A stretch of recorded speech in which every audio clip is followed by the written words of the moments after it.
Hola a todos compañeros programadores, el día de hoy vamos a estar viendo Solid. Empecemos con la letra S. El principio de Single Responsibility, o sea, responsabilidad única, establece que una clase debe tener una única razón para cambiar, es decir, debe tener una única responsabilidad. Veamos dónde se aplica este principio en mi código. Creamos una clase para representar a un estudiante. En el constructor tenemos nombre y edad y tenemos un método obtener información.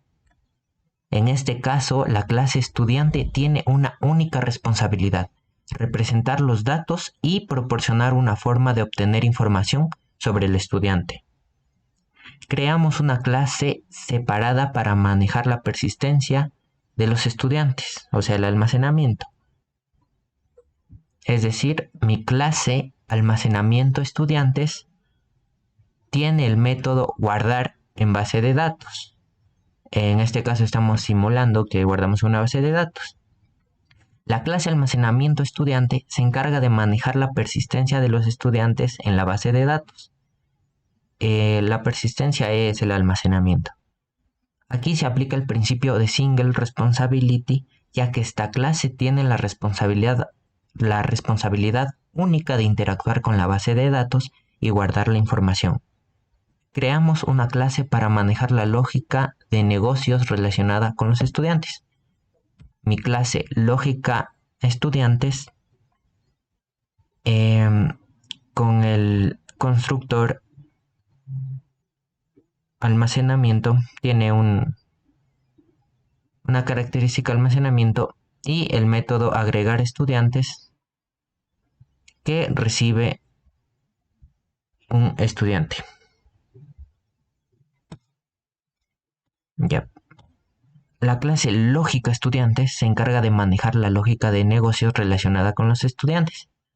Aunque tiene dos responsabilidades, lógica de negocios y almacenamiento, se aplica el principio Single Responsibility, ya que cada responsabilidad se delega a una clase separada, o sea, almacenamiento estudiantes.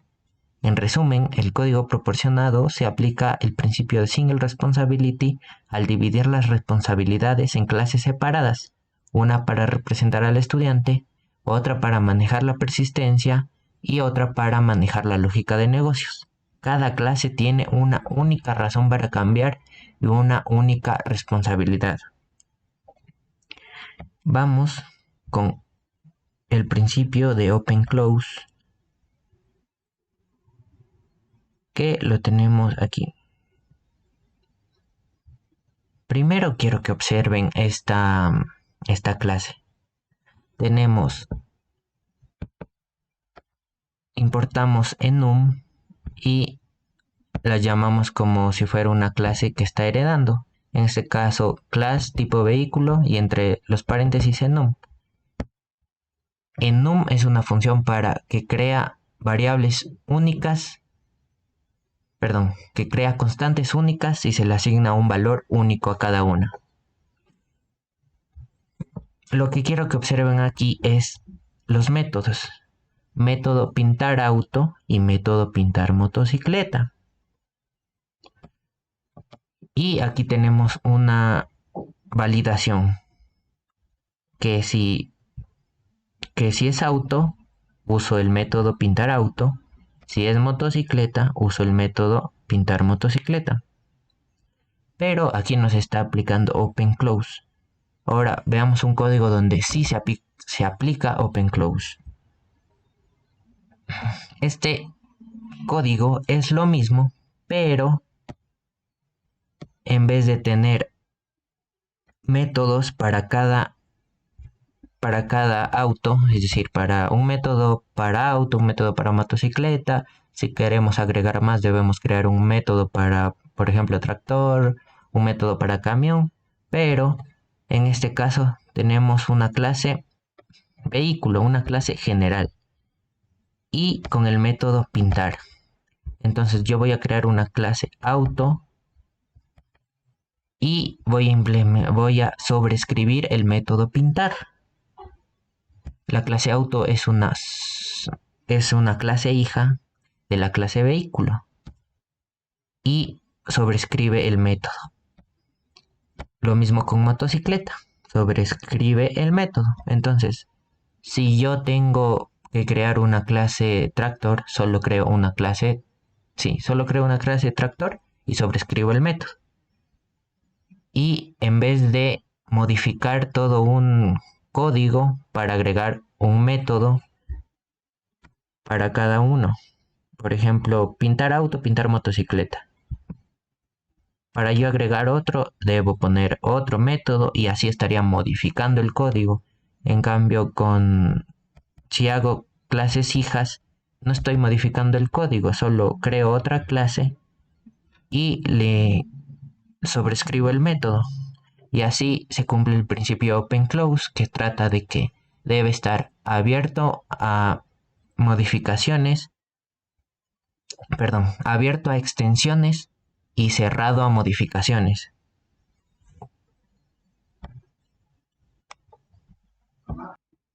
Sí, abiertas a la extensión y cerradas a la modificación.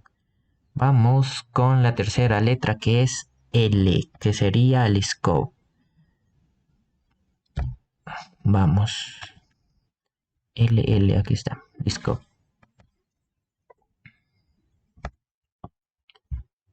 Observamos una clase ave y el principio de sustitución del scope es un concepto fundamental en la programación que se refiere a la relación entre una clase derivada y su clase base. En resumen, establece que los objetos de una clase derivada deben poder ser utilizados en lugar de objetos de la clase base sin afectar la corrección del programa. Ahora veamos cómo se aplica el principio en mi programa. Como mencioné, tenemos la clase ave con el método volar. La clase ave es la clase base que define un método volar. Todos los tipos de aves, ya sean pájaros o aviones, deben ser capaces de volar según esta definición. Ahora, las clases hija, clase pájaro y clase avión, sobrescriben el método volar. Pájaro dice volando como un pájaro y avión volando como un avión. La clase pájaro y avión son subclases de ave y han sobrescrito el método volar para dar su propia implementación. Esto se ajusta al principio de sustitución del scope, ya que las subclases pueden reemplazar sin problemas a la clase base en cualquier lugar donde se use el método volar. Tenemos el método realizar vuelo, que recibe un ave, y la función realizar vuelo toma un objeto de tipo ave como un argumento. Y al llamar al método volar, aquí se aplica el principio de sustitución del scope, ya que podemos pasar tanto un objeto pájaro como un objeto avión sin afectar la funcionalidad de la función. Ok, estamos en la tercera letra, estamos en sol, nos falta interfaz. Ya, vamos con la cuarta letra.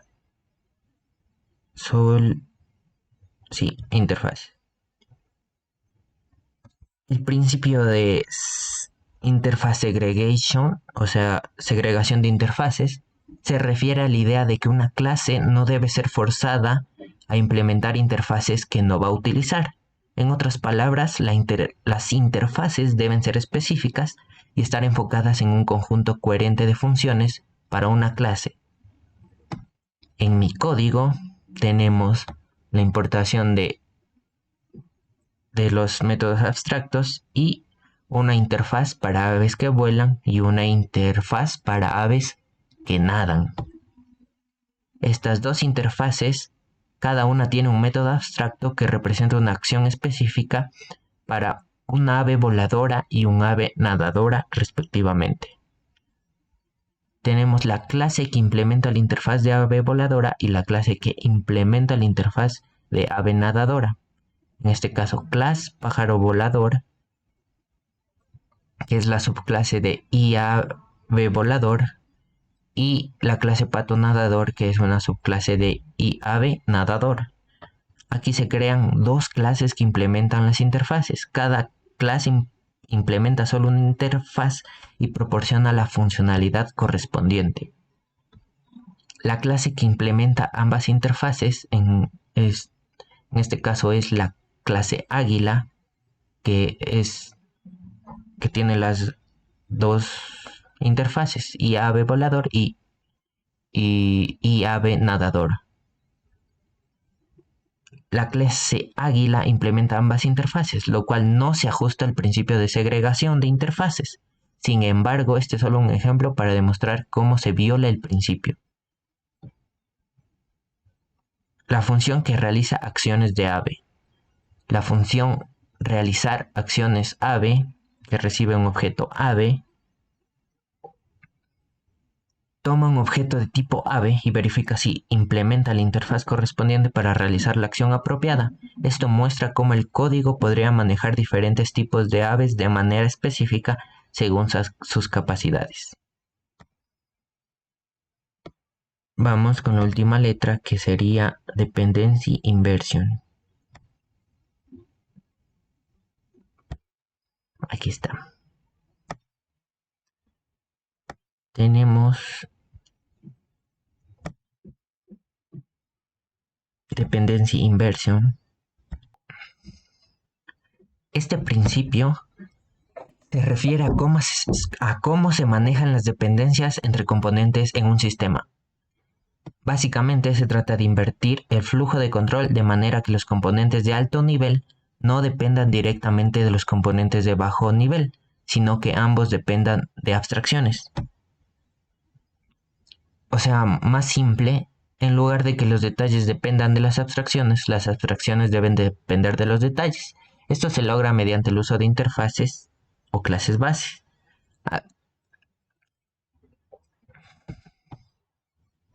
Ya.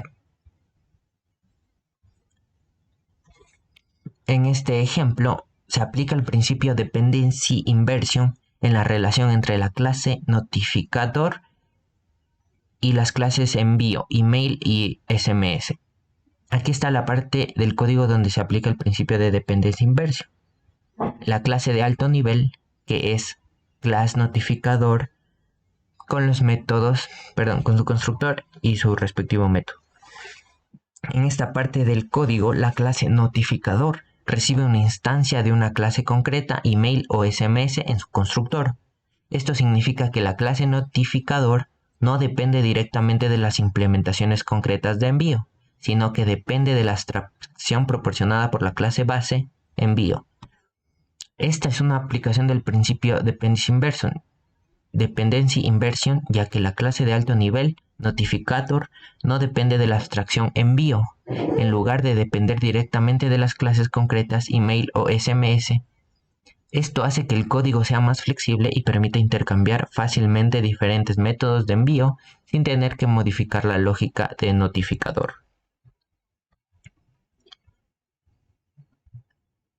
Y ya que vimos todo de Solid, vamos a ver código mantenible, flexible y entendible. Sí, vamos con código entendible, flexible y mantenible. Se los pongo en pantalla: entendible, flexible y mantenible. Listo.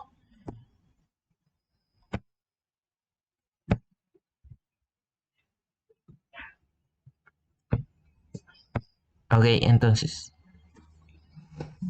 en mi código se aplican conceptos para hacer el código entendible, flexible y mantenible. Pero ¿cómo logré esto? Vamos con la clase producto. La clase producto es clara y simple. Representa un producto con un nombre y un precio. El método obtener información proporciona una forma fácil de obtener la información del producto. La clase inventario se encarga de gestionar los productos. El método agregar producto permite agregar productos al inventario de manera sencilla. El método buscar producto por nombre busca un producto en el inventario por su nombre.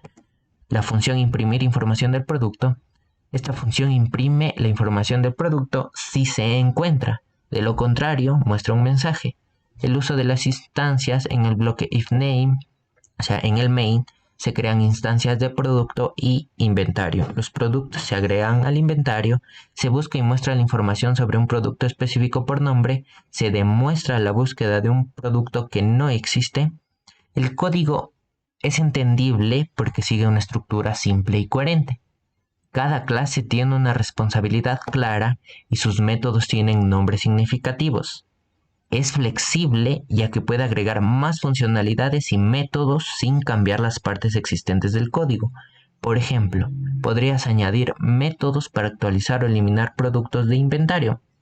Es mantenible ya que si necesitas realizar cambios en el futuro, como añadir más atributos a las clases producto, la estructura actual del código permite hacerlo con mínimas modificaciones en otras partes. Y eso sería todo. Adiós.